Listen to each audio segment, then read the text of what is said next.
जय हिंद दोस्तों। तो आ गए हम 2019 में पूछे गए फिजिक्स ऑनर्स का क्वेश्चन विथ आंसर लेकर के। ये है ग्रुप बी का क्वेश्चन और क्वेश्चन नंबर 6 है जो 2019 में पूछा गया है। तो क्वेश्चन है दोस्तों मैक्सवेल इक्वेशन से। तो देखिए क्वेश्चन क्या है, obtain Maxwell equation of electromagnetic field from the basic laws of physical representing this equation. यानी मैक्सवेल का इक्वेशन क्या करना है, डेरिवेशन करना है। तो दोस्तों मैक्सवेल का 4 इक्वेशन होता है, तो 4 इक्वेशन को इस वीडियो में हम डेरिवेशन करने वाले हैं। तो आप इस वीडियो के साथ बने रहिए और यदि हमारे चैनल पर न्यू आए हैं तो हमारे चैनल को सब्सक्राइब कर लीजिए, क्योंकि हम इस तरह का क्वेश्चन और आंसर लाते रहते हैं। तो दोस्तों इसका आंसर है there are 4 fundamental equations of electromagnetic in 1862 known as Maxwell equation which is written by. मतलब मैक्सवेल का क्या होता है, 4 इक्वेशन होता है, 4 फंडामेंटल इक्वेशन है जो कब दिया गया है, तो 1862 ईस्वी में दिया गया था, नॉन एज मैक्सवेल इक्वेशन। इसको क्या जाना जाता है, मैक्सवेल इक्वेशन के नाम से जाना जाता है, विच इज रिटेन बाय, जो निम्नलिखित रूप से लिखा गया है। तो मैक्सवेल का 4 इक्वेशन देख लीजिए। तो देखिए पहला में क्या है, डाइवर्जेंट डी बराबर क्या होता है, रो होता है, या इसको इस फॉर्म में लिख सकते हैं। इसको ये डाइवर्जेंट का सिंबल है into D vector equal to rho होता है। फर्स्ट लॉ को बोलते हैं Gauss law in electric field. उसके बाद दूसरा इक्वेशन क्या है, divergent B vector equal to 0, और या इसको ये डाइवर्जेंट का सिंबल है into vector B equal to 0। इस नियम को क्या बोलते हैं, Gauss law in magnetic field. फिर तीसरा इक्वेशन देखिए, तीसरा इक्वेशन में है curl E equal to minus del B vector divided by del D T, या इसको बोल सकते हैं curl E equal to minus del B vector divided by del T. Equation को हम बोलते हैं Faraday law in magnetic induction. फिर चौथा इक्वेशन देखिए, चौथा इक्वेशन है curl vector B equal to mu naught into J vector plus del D vector divided by del T. इस इक्वेशन को एम्पियर्स लॉ बोलते हैं। तो दोस्तों इस तरह मैक्सवेल का 4 इक्वेशन होता है, 4 इक्वेशन बता दिया है और 4 इक्वेशन का डेरिवेशन करते हैं। यहाँ पे कुछ पॉइंट और समझ लीजिए जो यहाँ पे सिंबल में बताया है। तो यार डी वेक्टर डी को क्या बोलते हैं, तो इलेक्ट्रिक डिस्प्लेसमेंट वेक्टर होता है, और वेक्टर ई क्या होता है, इलेक्ट्रिक फील्ड इंटेंसिटी होता है, वेक्टर बी मैग्नेटिक इंडक्शन होता है, और रो को चार्ज डेंसिटी बोलती है, और म्यू नॉट क्या है, तो ये परमेबिलिटी ऑफ फ्री स्पेस होता है। ये कुछ पॉइंट था जो आपको जानना जरूरी था। तो चलिए अब इसके डेरिवेशन को हम शुरुआत करते हैं। तो पेज पलट लेते हैं। तो दोस्तों देखिए यहाँ पर लिखे derivation of Maxwell equation. Maxwell equation का डेरिवेशन, तो फर्स्ट डेरिवेशन क्या था, तो divergent D vector equal to rho, ये क्या मैक्सवेल का फर्स्ट इक्वेशन है। तो देखिए यहाँ पे सोल्यूशन में क्या लिखा है, let us consider surface as bounding a volume V in dielectric medium if rho and rho 1 are the charge density of free charge and polarization charge at a point in a small volume dv। then इसका मतलब क्या हुआ कि कोई surface हम मान लेते हैं S जो बॉन्डिंग किया हुआ है और उसका वॉल्यूम क्या है, V है, और किस मीडियम में, तो वो डाइलेक्ट्रिक मीडियम में रखा हुआ है। If rho and rho 1 are the charge density, यहाँ पे चार्ज डेंसिटी 2 को माना गया, एक रो और एक रो 1 है, और free charge and polarisation charge at a point, किसी पॉइंट पे माना गया है, in a small volume DV, बहुत छोटा वॉल्यूम डीवी के लिए माना गया। देन तब हम क्या जानते हैं, तो देखिए according to Gauss law, Gauss के नियम के अनुसार क्या जानते हैं, इन इलेक्ट्रोस्टैटिक्स, इलेक्ट्रोस्टैटिक्स में गॉस के नियम हम क्या पढ़े हैं, तो देखिए यहाँ पे surface integral E D S equal to Q upon epsilon naught, ये इलेक्ट्रोस्टैटिक्स में हम गॉस नियम में पढ़े हुए हैं। तो ये देखिए उसके बाद देखिए if rho be the volume charge density, यदि रो क्या हो, वॉल्यूम चार्ज डेंसिटी हो, तब फार्मूला क्या पढ़े हुए हैं, Q equal to volume integral rho into D V, ये हम पढ़े हुए हैं। देयरफॉर अब देखिए यहाँ पे जो है Q, इस Q के जगह पे यहाँ पे वैल्यू हम दे देंगे। तो देयरफॉर देख क्या आ जाएगा, surface integral E D S बराबर Q के जगह पे इतना वैल्यू हमको रखना पड़ेगा। तो देखिए यहाँ पे 1/एप्सिलॉन नॉट बाहर कर दिया है, उसके बाद Q के जगह पे ये वैल्यू यहाँ पे पुट कर दिया है। तो सरफेस इंटीग्रल यहाँ volume integral rho D V इतना लिख दिया है, इसको इक्वेशन फर्स्ट मान लिए। इतना आप खुद ही समझ सकते हैं। तो हमारे पास समय कम है, क्योंकि आजकल हम क्या न्यू सेटअप लगाए हैं, तो उसमें बिजी रहते हैं, तो बहुत ही कम समय हम पूरा बता देंगे। तो देखिए यहाँ क्या है, no from Gauss divergent theorem. तो गॉस डाइवर्जेंट थ्योरम में आप लोग क्या पढ़े हैं, तो surface integral E D S बराबर volume integral volume integral curl E into D भी, इसको इक्वेशन हम सेकेंड मान लेते हैं। अब देखिए दोस्तों, इक्वेशन फर्स्ट और इक्वेशन सेकेंड में देखिए दोनों का LHS बराबर है। दोनों का जब LHS बराबर है तो RHS भी क्या होगा, बराबर होगा। तो इस तरह आप इतना कर सकते हैं कि from equation first and equation second से दोनों का RHS हम बराबर कर दिए तो ये टर्म आ जाएगा। इतना आप कर सकते हैं। अब देखिए यहाँ पे वॉल्यूम इंटीग्रल से वॉल्यूम इंटीग्रल कट जाएगा, ठीक। उसके बाद DV से DV कट जाएगा, तो ये टर्म आ जाएगा 1/ε0 rho equal to curl vector E. इतना कर सकते हैं। अब देखिए नेक्स्ट पेज।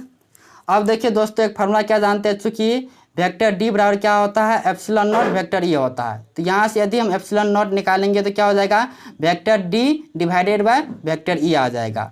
अब 1/ε0 rho equal to curl E, इतना टर्म हमें पीछे आया था। तो देखिए यहाँ पे ε0 का वैल्यू इतना हम रख देंगे, तो ये डिवाइड में है और यहाँ पे ये ऊपर चला जाएगा। तो इतना कर सकते हैं, तो ये ऊपर चला गया।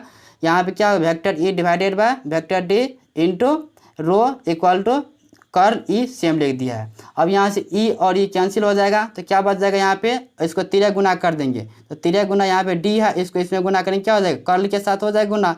तो यहाँ पे क्या हो जाएगा, curl vector D equal to rho. तो यही क्या होता है, मैक्सवेल का फर्स्ट इक्वेशन है जो प्रूव्ड हो चुका है, ठीक। इसी तरह देखिए सेकेंड इक्वेशन में क्या है, तो सेकेंड इक्वेशन क्या बताए थे, divergent vector B equal to 0। ये मैक्सवेल का सेकेंड इक्वेशन है, यहाँ पे लिख सकते हैं ये सेकेंड इक्वेशन है।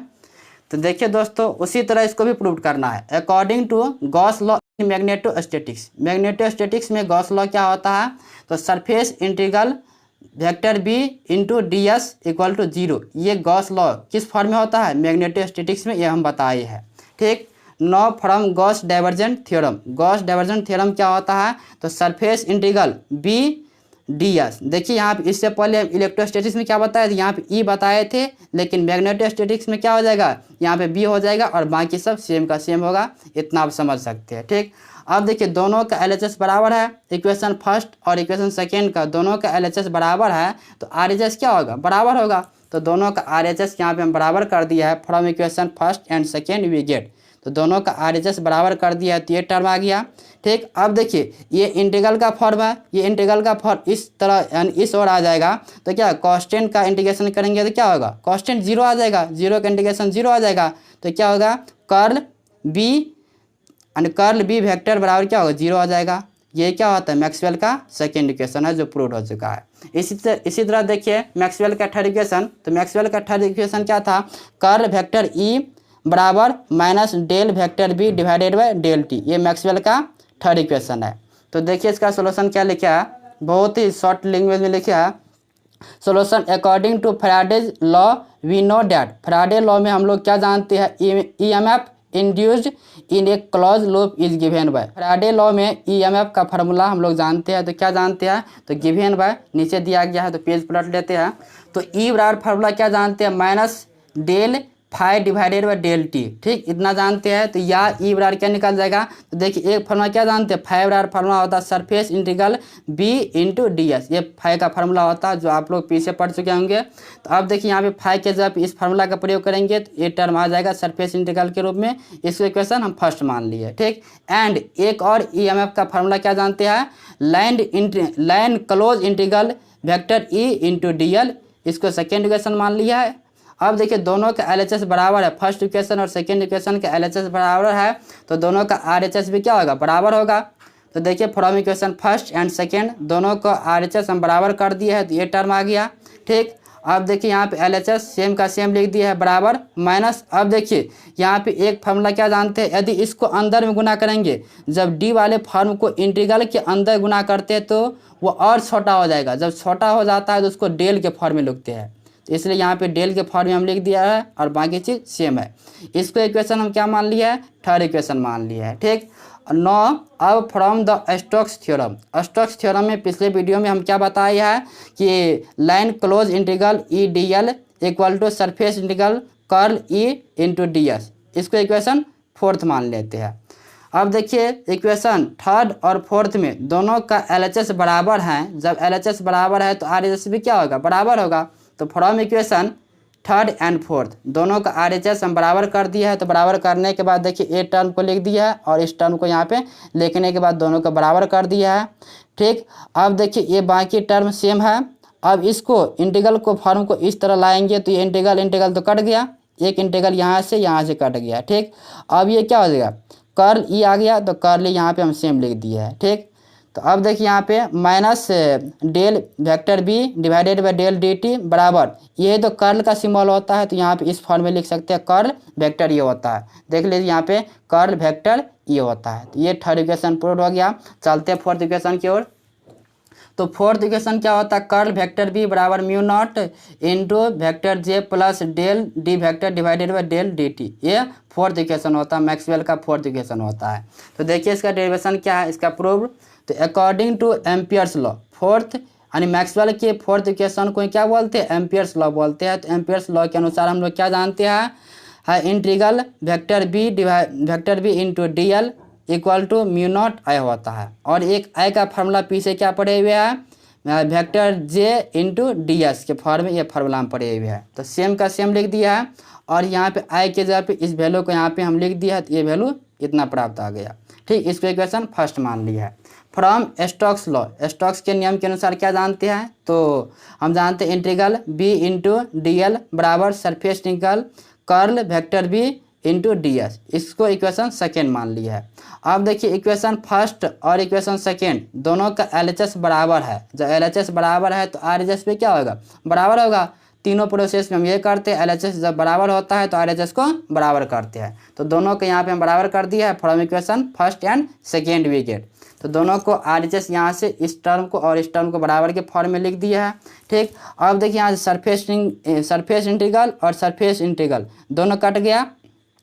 ठीक, तो देखिए यहाँ इधर क्या बच गया, म्यू नॉट और जे, यहाँ से डी एस और डी एस भी कट जाएगा, जे बच गया बराबर कर्ल वेक्टर बी। तो कर्ल वेक्टर बी, इसको इक्वेशन थर्ड मान ली है। ठीक, this equation very far equation of continuity of steady current. ये जो इक्वेशन होता है बहुत ही फार होता है, बहुत ही दूर होता है। एक इक्वेशन क्या जानते हैं, continuity of steady current. Continuity के इक्वेशन से हम लोग क्या जानते हैं, तो curl J vector plus D rho divided by D T equal to zero, ये कंटिन्यूटी के इक्वेशन से हम लोग जानते हैं। तो देखिए इस इक्वेशन में क्या करते हैं, not taking the divergent of equation third. Equation third में क्या करते हैं, ये जो इक्वेशन थर्ड यहाँ पे आया है, दोनों तरफ क्या करते हैं, डाइवर्जेंट लगाते हैं, डी आई भी लगाते हैं इस इक्वेशन में। तो देखिए यहाँ पे ये डाइवर्जेंट का सिंबल है, यहाँ पे डाइवर्जेंट इक्वेशन थर्ड में लगा दी, इधर भी लगा दी है और इधर भी लगा दी है। ठीक, तो देखिए इधर क्या बच गया, तो म्यू नॉट और ये डाइवर्जेंट जे बराबर, देखिए यहाँ पे डाइवर्जेंट और डाइवर्जेंट को जब भी मल्टीप्लाई करते हैं तो वह क्या, या डाइवर्जेंट इंटू वेक्टर भी, ये मल्टीप्लाई करने के बाद जीरो के बराबर होता है, और किसी भी नंबर में जीरो से मल्टीप्लाई करेंगे तो जीरो आ जाएगा। ये टर्म प्राप्त हो गया। नेक्स्ट पेज देखिए, according to Maxwell third equation is incomplete. जब देखिए मैक्सवेल के थर्ड इक्वेशन क्या हो, इनकम्प्लीट हो, for the definition of total current density for this Maxwell added a vector. जब मैक्सवेल का थर्ड इक्वेशन क्या हो, इनकम्प्लीट था, तो उस समय क्या मैक्सवेल ने एक वेक्टर एडेड किया था, कितना, जे डी वेक्टर वो यानी ऐड कर दिया था, जोड़ दिया था 2। तब एक फार्मूला क्या आया था, curl vector B equal to mu naught into vector J plus vector J D, ये इक्वेशन प्राप्त हुआ था जब मैक्सवेल का थर्ड इक्वेशन यानी इनकम्प्लीट था। तो जे डी ऐड करने के बाद ये इक्वेशन में प्राप्त हो गया था। इस इक्वेशन को हम फोर्थ इक्वेशन मान लिया है। अब देखिए taking divergent on both side, इस इक्वेशन में क्या करते हैं, दोनों तरफ हम डाइवर्जेंट लगाते हैं, तो ये डाइवर्जेंट का सिंबल है, तो डाइवर्जेंट यहाँ पे लगा दिए, इधर भी और इधर भी डाइवर्जेंट हम लोग लगा दिए। तो लगाने के बाद ये टर्म आ गया। तो अभी इसका वैल्यू बताए थे, जब डाइवर्जेंट को और वेक्टर बी को मल्टीप्लाई करते हैं तो जीरो आता है, और इस नंबर में जीरो से गुना करेंगे कितना आ जाएगा, जीरो आ जाएगा, तो ये जीरो आ गया। फिर बराबर म्यू नॉट, अब देखिए इस डाइवर्जेंट को इसमें गुना कर दिए, तो divergent vector J plus divergent vector J D, तो डाइवर्जेंट वेक्टर जे डी इतना आ गया। ठीक, अब देखिए यहाँ से फिर बराबर यहाँ देखिए क्या होगा कि डाइवर्जेंट यहाँ लिख दिया, डाइवर्जेंट और वेक्टर जे प्लस ये डाइवर्जेंट और वेक्टर जे डी। इस म्यू नॉट को इधर लाएंगे तो डिवाइड में आ जाएगा, तो डिवाइड में आने के बाद ये तो जीरो हो जाएगा पूरा टर्म, तो इधर जीरो ही हो गया। ठीक, अब देखिए इस टर्म को इधर लाएंगे, इस टर्म को इधर लाएंगे तो क्या बन जाएगा, एक प्लस में और एक माइनस में, दोनों प्लस में ही है तो दोनों को लेफ्ट राइट करेंगे तो ये प्लस माइनस बन जाएगा। इतना आप कर भी सकते हैं क्योंकि आप ग्रेजुएशन में पढ़ रहे हैं, इतना करने की हमें कोई ज़रूरत नहीं है। ठीक, तो यहाँ से यानी एक फार्मूला क्या जानते हैं, तो देखिए एक फार्मूला हम लोग जानते हैं क्या था कि कर्ल यानी curl into J plus del rho divided by del T T बराबर क्या होता है, 0 होता है। तो यहाँ से यदि हम निकालेंगे कितना, कर्ल जे डी निकालेंगे तो क्या निकल जाएगा, तो बराबर में ये यानी ये बराबर इस साइड आ जाएगा तो क्या निकल जाएगा, del rho divided by del T आ जाएगा, इतना आ जाएगा। ठीक, उसके बाद देखिए del divided by del D T, और इस रो के बराबर में मैक्सवेल के फर्स्ट इक्वेशन में एक फार्मूला निकाले थे क्या, कर्ल इंटू वेक्टर डी, ये मैक्सवेल के फर्स्ट इक्वेशन में आए थे तो यहाँ पे रो के बराबर हम लिख दिए है। ठीक, तो ये RHS ये जो है LHS सेम लिख दिया है, बराबर बराबर लिख दिया है। ठीक, अब देखिए यहाँ से फर्स्ट लॉ से हम लोग क्या जानते थे, इसको यहाँ पे बाहर कर दिया है, कर्ल को बाहर कर दिया है और बाकी को इसको डेल के फॉर्म में हम लिख दिए है। ठीक, तो यहाँ से जे डी बराबर निकालेंगे क्या निकल जाएगा, ये कर्ल और ये कर्ल कैंसिल हो जाएगा तो इतना टर्म आ जाएगा del D vector divided by del D T, तो del D vector divided by del D T.